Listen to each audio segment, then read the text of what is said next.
Calculus Unit 5, Lesson 4. Now we're going to look at bases other than e, and we're going to look at the derivatives and the integrals.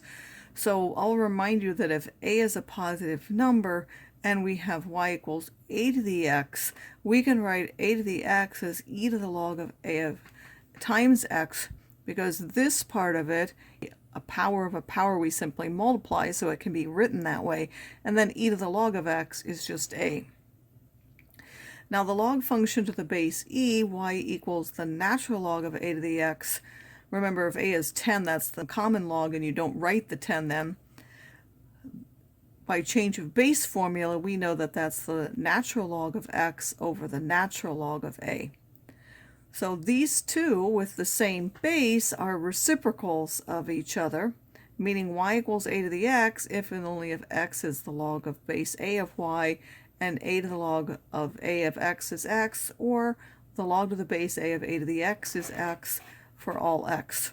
So now we have to take into account that a, because we have like the log is the natural log of x over the natural log of a, that natural log of a is going to show up in both the derivative and the antiderivative for any base other than e. So you'll have to do something extra. So remember how the derivative of e to the x is just e to the x. Well, because we have this log of a times x for any other base, the derivative of a to the x is the natural log of a times a to the x. And if we have a function of u, then it's the natural log of that a times a to the u, and then times the derivative of whatever u is.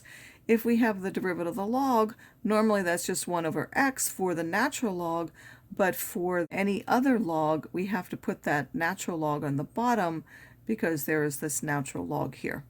And the same is true if there is a function of u. We have 1 over the natural log of a times u, and then times the derivative of u with x. And if we want to take the antiderivative of a to the x, well, there should be a log here if that were the actual derivative. When that's missing, we would have 1 over the log of a to the x plus c.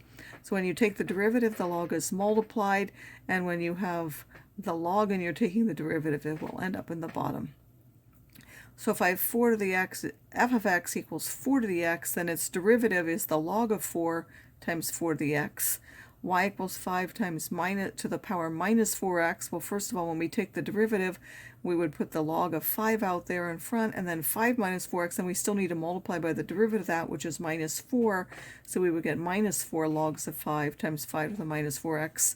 This is a product, so we would have to use the product rule. We would have the first, which is t squared, times the derivative of the second, which would be log of 2 times 2 to the t, plus the second 2 to the t times the derivative of t squared, which is 2t, which simplifies to this, where I took out a 2t and then a t from each one. If I want the derivative of the log, normally it would be 1 over what's in here. When there's a different base, you have to put that log in the denominator as well, and then multiply by the derivative of this part, which is 5, which simplifies to this. If I have log to the base 2 of x squared, x minus this, I do what? I do 1 over whatever this is, so that goes in the bottom, and then I have to remember to put the log to the base there as well. And then I have to take the derivative of this. Well, this is a quotient, so I have to use the quotient rule. This is the bottom function times the derivative of the top, minus the top times the derivative of the bottom function, which is just 1, all over the bottom squared. And then because this is in the denominator, the x minus 1 will go to the top and the x squared will stay on the bottom. And then I'm multiplying by this. And if you do simplification, you will end up with this as your final answer. I'm not going to go through all those steps. If I want to find some integrals, again, the derivative of 3 to the x would have a log to the 3 out here. That's not there, so that would be 1 over log to the 3 of 3x. This has an antiderivative of 1/3 of x cubed. This would have a log to the base 2, and it would have a minus this. Those are missing, so it will be minus 1 over log 2 of 2 to the minus x plus c as an antiderivative. This x is almost the derivative of that. The derivative of that part is minus 2x, so it's really minus a half of what you would have had. So it's a minus 1/2, and then you need a log of 5 because there was no log of 5 there either. 5 times minus to the power minus x squared plus c.